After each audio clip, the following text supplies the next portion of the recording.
Hello, it's your dividend friend. Thank you for coming to my channel. Now, I know you were enamored by that Tesla truck. They're pretty cool. That Cybertruck is pretty cool, very futuristic looking. But I want to draw your attention to that truck, knowing that you can pay that truck off based upon your income in about a year's time. With our particular individual, I was driving around town. I happened to see this young man.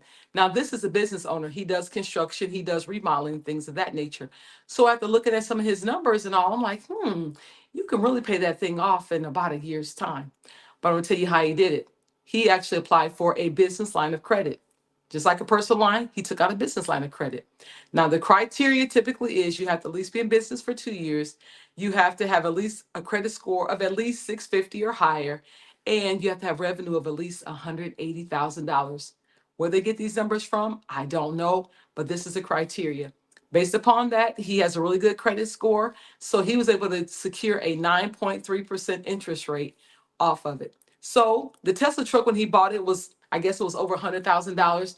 Now he's just at about $90,000 that he owes on it. So he decided to take out a business line of credit for $100,000. But remember, even with that, if he doesn't use the whole $100,000, he does not have to pay a payment due on that. He only has to pay on the portion that he takes out. In this case, he decided to go ahead and take the $90,000 and pay his Tesla truck off immediately. That way he's done making those payments, and he takes away that vicious cycle of paying it off in 5 years and for them to get all of that interest. So he has to turn his attention to his line of credit. He's going to pay that off. But as you know, with line of credit, you can pull, pick, pay back. It's open-ended on both ends. So he has, I think it's a three-year business line of credit. He can pay this. He has to pay this vehicle off. But I want you to notice something. On his chart, you can see after he's done all of his business transactions, he takes home a monthly income of $14,411. It's pretty good. And his expenses are $6,782. Pretty good. Check out his cash flow, $7,629. We're going to focus all of our attention on that cash flow because he already told me, listen, I don't want to separate all my income out. I want to just go ahead and work from the cash flow angle. It makes it a little bit simple. And I'm going to suggest is that if you're just getting into using lines of credit, go ahead and just work with your positive cash flow. There's no need to go ahead and put all of your income in one area. If you have all of your streaming services, your electric bills and things like that coming out comfortably, that's fine. Let's just target that positive cash flow. Now, understand you're gonna pay a little bit extra in interest payments, but if you feel like it's worth it, just not to do all the switching around and changing your accounts, I just say, hey, listen, let's just work from the positive cash flow. That's exactly what he's gonna do.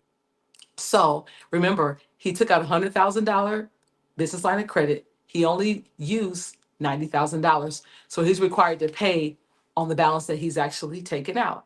So in this case, let's look at this chart, you guys. Month one, I'm going to go ahead and go over this 6 months and see what you guys think, where he's going to land at. He brings in $14,411 per month as a business owner. His expenses, personal expenses, are $6,782. Check out his cash flow, $7,629. Now, with the cash flow, you guys, we're going to work from that angle.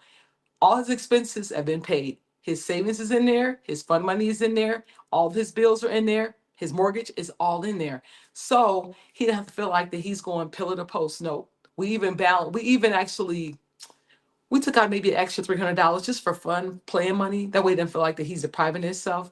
If he has extra, I just say throw it back into your line of credit to pay it down faster. But remember, the method that we're going to use, there's no need to feel like that you have to go without. We're going to take all of those expenses, calculate that together to come up to his positive cash flow. Since we paid all our expenses, we paid ourselves in savings, we have $7,600 to work with. So first month, $90,000. He's going to inject his 7629 positive cash flow for a balance of 82,371.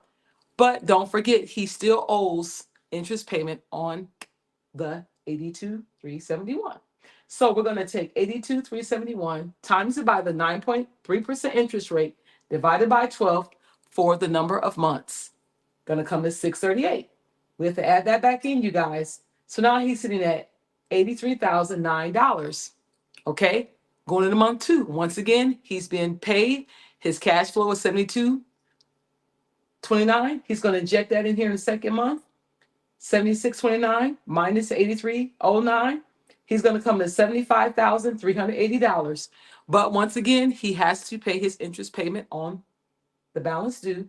His balance due is 75,380 times by 9.3% divided by 12 comes to 584. Once we add that on, we come to $75,964. Okay, now we're moving along into month 3. Month 3, remember, he's gotten paid. Now he has to put his cash flow back in here. Minus 76.29 from the 75,964. He's going to come to $68,335. So as you can tell, he's rapidly paying this down with his positive cash flow. But remember, income in, expenses out. He has to pay that $529 that's due on the $68,335. We're going to do, how do we come to that number? We take $68,335 times it by 9.3% divided by 12 equals his interest payment for that month. So we add that in. He's now at $68,864. Doing pretty good considering he was at $90,000 here. Now in the 4th month, he's paid down $22,000. Okay, now look, we're going to move ourselves on down. He's down here the 4th month. Once again, he's paid. So cash flow goes in there. We're going to minus that 76.29. Now look at him. He's at 61,235. But he's required to make his interest payment on this balance due. Once we take the 61,235 times it by the 9.3% interest rate divided by 12, interest payment due is 474. Remember? Okay, here we go. Let's go ahead and add that on. Now he's at $61,709. 5th month, here we go. Payday again. He has to go ahead and take out his 76.29 for, now he's at a balance of $54,080. But you guys know the routine. He's got to go ahead and pay his interest payment on this amount. We're going to take the $54,080 times it by 9.3% interest rate divided by 12. Interest payment due was $421. Okay, we're going to add that onto the $54,080 for a grand total of $54,501. Now, 6 months. I want you to pay attention to this, you guys. Check him out. He's paid once again. We all know his income is $14,411. His expenses have already come out. We're looking at that cash flow. We're going to inject that cash flow immediately down on his line of credit, balance due, minus that 76.29. We're going to minus that. Look at this, you guys.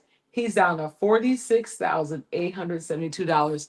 Now, notice I did not do his interest payment due yet because I am running out of time. I have other charts I have to do and things I have to tend to. But I want you to come back tomorrow to find out how long it's going to take this young man to pay off this Cybertruck. Remember, you don't have to be a business owner if you have positive cash flow. Let's say you got maybe a Tesla Cybertruck. You might want one yourself. Remember, if you took out maybe a personal line of credit, a home equity line of credit, or a business line of credit, you can actually inject all of your cash flow into paying off that line of credit. Can you believe this, you guys? Here we are, 6 months. He's gone from $90,000 down to $46,000. Now, if he was on an amortization schedule paying off that loan, remember loan, no loans, guys, it would have took him, oh my gosh, to get to 46, it might have taken him 2.5 years to get there. With this method we're using, he is now here in 6 months' time. So I'm a dividend friend, but I'm asking you to do me a big favor. Please share this video, but I want you to subscribe to my content. I'm going to be putting content out like this because the goal is debt-free. Debt freedom is the way to live, not having debt, not having loans, and also learn how to leverage your debt to make it work for you. So I'll be back tomorrow to finish out this guy's chart. Until the next video, I'm a dividend friend. I need you to subscribe, tell all your friends, like, and share the video. We'll see you tomorrow. You have a good day. Bye-bye.